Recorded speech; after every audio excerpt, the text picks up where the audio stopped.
YouTube channel में आपका स्वागत है। आज इस वीडियो के माध्यम से हम आपको बताएंगे प्रेम और मोह, इन दोनों में अंतर क्या है। प्रेम क्या होता है और मोह क्या होता है।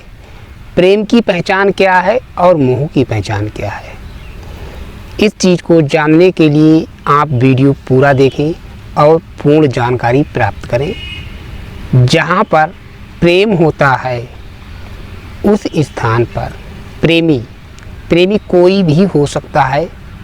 माँ बेटा, बाप बेटा, भाई भाई, भाई बहन, पति पत्नी या आपके परिवार के अतिरिक्त कोई दूसरा व्यक्ति। प्रेम किसी से भी हो सकता है। इसके लिए कोई जाति बंधन, कोई मजहब, कोई धर्म नहीं मानता। और मोह जिस स्थान पर होता है उस व्यक्ति को जब तक, जिसे हम प्रेम कहते हैं कि हम आपसे प्रेम करते हैं, प्रेम करने वाले व्यक्ति को जब तक हम नहीं देख लेंगे, उससे नहीं मिल लेंगे, हमें अंदर से यही लगेगा कि कब हम उससे मिलें। उस स्थान पर प्रेम नहीं, मोह होता है।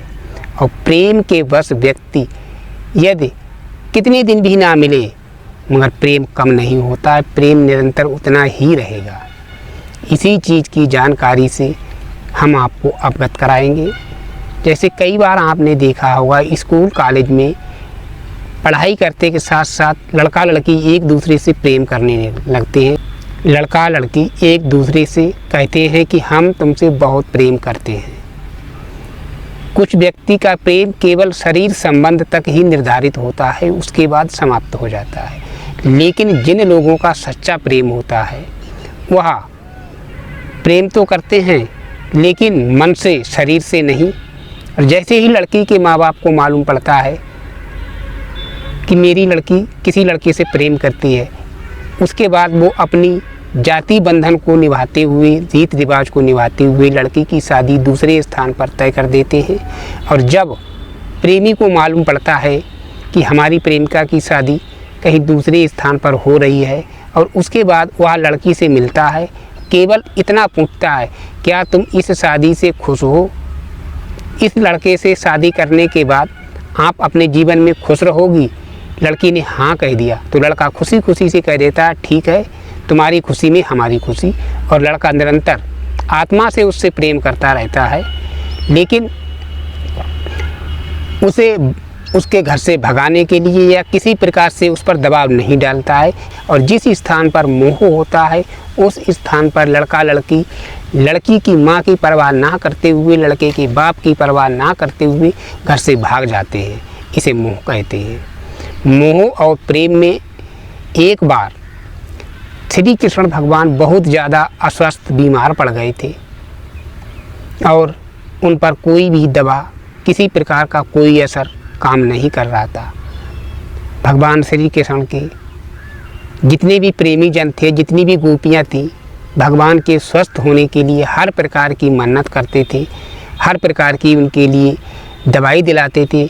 जब वैद्य विवश हो गए तब एक दिन श्री कृष्ण भगवान ने कहा कि यदि कोई गोपी अपने चरण को धोकर चरणामृत बनाकर हमें ग्रहण करा दे तो हम स्वस्थ हो जाएंगे और उसका प्रेम भी निरंतर बना रहेगा।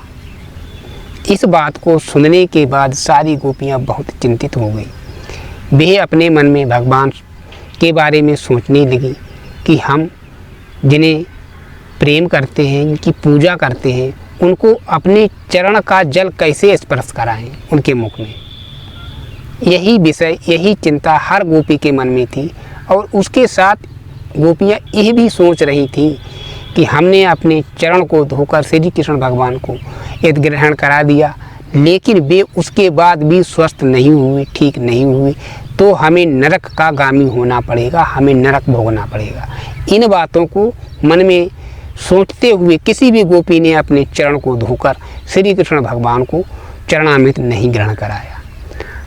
जैसे ही ये बात राधा जी को मालूम हुई, राधा जी को मालूम होने के साथ राधा जी ने किसी प्रकार का भी अपने मन में कोई आश्चर्यजनक सवाल को नहीं उठने दिया। तत्काल ही अपने चरण को धोकर चरणामृत बनाया और कृष्ण भगवान को ग्रहण कराने के लिए जैसे ही लेकर चली, तभी गोपियों ने उन्हें रोक लिया और कहने लगी, अरे राधा, तुम ये क्या करने जा रही हो?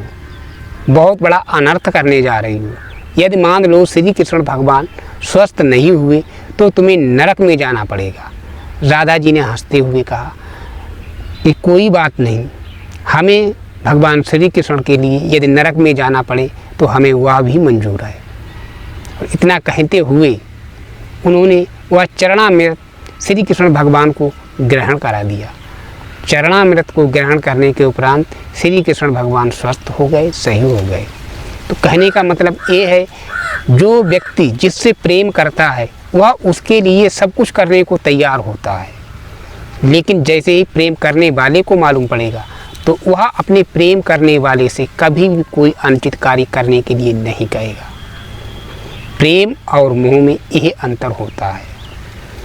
मोह जहाँ पर होगा वहाँ पर शरीर का मिलन होता है। मोह में जब तक व्यक्ति अपने चाहने वाले को नहीं मिल लेता है तब तक उसको चैन नहीं पड़ता। ये मोह की परिभाषा है। प्रेम की परिभाषा में जैसे एक व्यक्ति भगवान से प्रेम करता है, उसे चाहे सारे जीवन भगवान के दर्शन ना हो मगर फिर भी वो उनके प्रेम में कभी विचलित नहीं होता है। एक माँ अपनी बेटी की शादी के उपरांत उसका अपने बच्चे से प्रेम उतना ही रहता है जितना उसके घर पर था। मोह अपने लड़कों से होता है। जब तक अपने लड़कों को नहीं देख ले, शाम को उसके बच्चे नहीं घर पे आ जाएंगे तब तक माँ व्याकुल रहेगी, मेरा बच्चा अभी तक आया नहीं है। लेकिन लड़की के लिए प्रतिदिन नहीं कहेगी कि आज मेरी बेटी नहीं आई है, क्योंकि उससे प्रेम है और लड़कों से मोह है। ये है प्रेम और मोह की परिभाषा। और इसी के साथ हम आपसे अनुमति चाहेंगे। हम फिर मिलते हैं आपसे एक नई जानकारी के साथ। तब तक के लिए जय श्री कृष्ण, जय माता दी।